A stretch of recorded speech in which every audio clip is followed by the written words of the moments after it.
Hai kam jirtu daawwattoota fi kabajamtoota chaanaali sabboontu jala argamtan hunda keessaniif nageenya waaqayyoo bakka jirtanitti dachaanis ni abaayatu.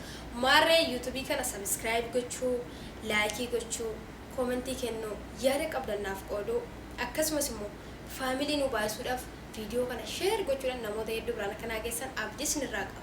Isinillee akka amaanaa kana raawwattan isin kadhadhaa isin amanasi. Kanaaf amma dhuma video kanaatti waliin turraa na wajjin turaa sinin jedha. Video ko eegaleera.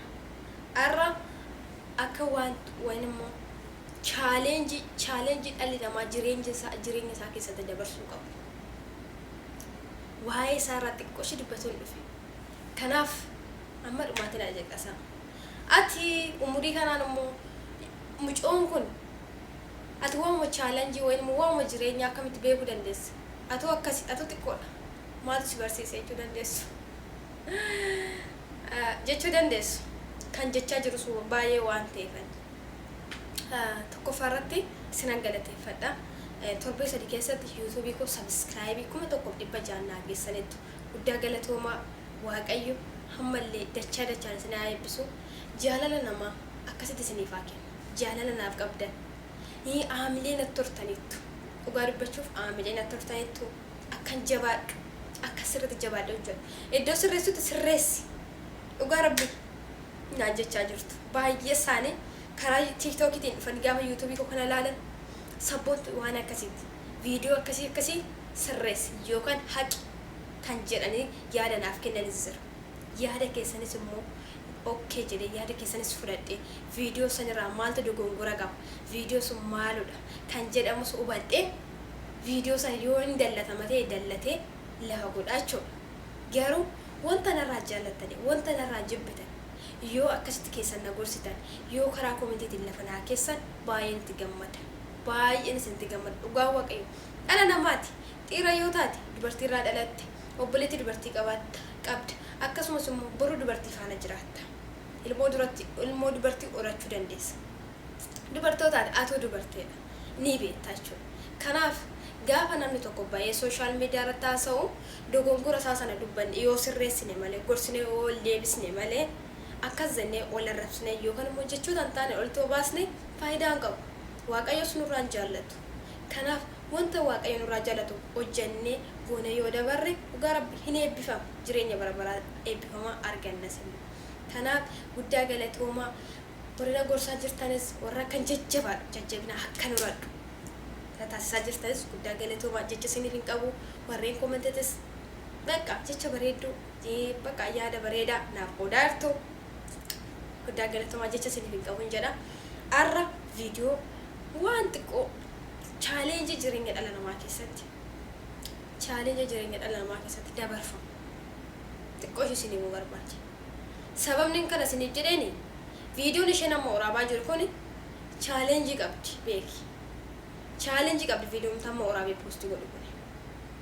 Dhugaa rabbi gurraan ala dhaggeeffachaa ijaan asiif achi ilaalaa viidiyoo isinii waraabee post godhu. Kunu challenge mataa isaa qaba. Natti tolee miti taa'ee viidiyoo isinii waraabee post gochuun kun. Garuu immoo gaafa kara gadi jirtu namatti mul'attu. Warroota si ol jiranitti mul'achuu dhiisuu dandeessa. Maaliif ijaan taanis ilaalu waan ta'eef gadi buusanii waa ilaalaniif.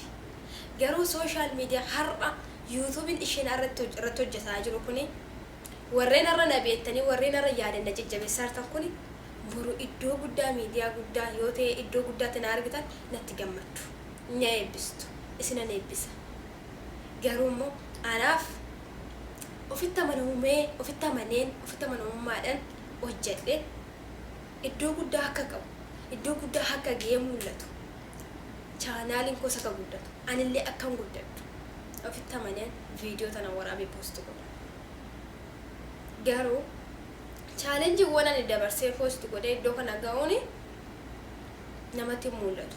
Garuu erga guddatee erga jaalala namaa argatee erga akkasumas social media namoota beekamoodhaan waan immoo beekamtee argatee maal jedhee guyyaa sana namoonni support na godhan na barbaadu support na gochuudhaan na barbaadu na jajjabeessuudhaan na barbaadu kaleessa garuutti mul'ataan ture arra waan hin guddadheef itti mul'adha jechuudha.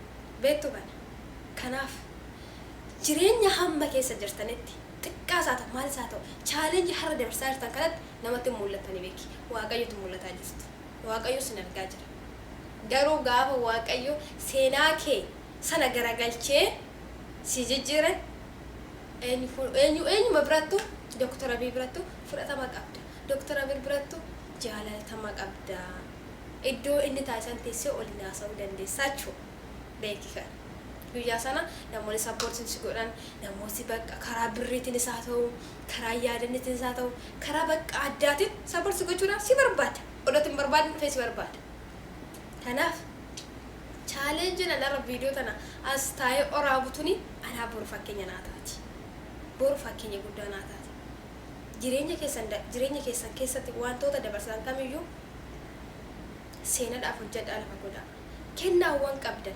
dandeettiiwwan qabdan dubartiis haa ta'u dhiiras haa ta'u mana maadaam keessa jiraadha waan baddee barbaada jira challenge qabdan baasaa mul'isaa safuu cabsuu dhiisaa ganda waamuu dhiisaa wantoota isinirraan eeggamne qaama keessan qullaa baastanii suura kaastanii poost gochuu dhiisaa hiriyaa fi hiriyaa keessan qaama qullaa isaa poost gochuu dhiistanii kennaawwan qabna akka waaqayyo sammuu nuu kenne sanatti immoo fayyadamne baasnee yoo olii qoonne gaarii ta'a kanaaf jireenya keessan keessatti waan hojjettanii fi wantoota jireenya keessan keessatti erga dabarsitanii gaabbisnitiin ta'an wantoota isin hin gaabbisiisne kamiyyuu hojjettanii yoo dabarsitan waaqayyo illee isinirraa jaallata yoo itti fayyadamtan waaqayyo isinirraa jaallata isinillee ofitti gammadu jechuudha kanaaf kennaawwan qabdan gama kaminaa ta'u itti fayyadama arra namatti mul'annu arra eenyu biratti jaallatamaan qabnu beeki arra ijoolleen warri dhiiratis warri kamitis warri biyya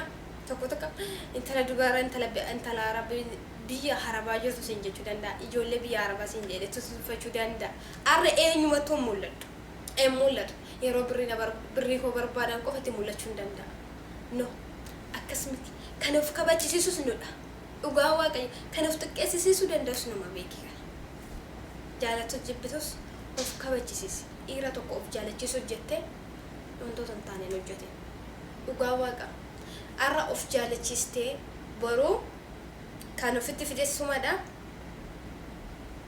kan deemusadha kanaaf wantoonni akkasii gaariin ta'u jireenya keessan keessatti wantoota hojjettan ofitti amanummaadha wantoota gaabbii hin qabne irratti hojjedhuuti dabarsi hojjedhus yeroo keessatti fayyadamaa YouTube ko subscribe naa godha ammallee na jajjabeessa isinin jedhu baay'een isin jaalladha nagaan naaf tura kaameraa maaliin hin jedhu ofumaaf hin cufa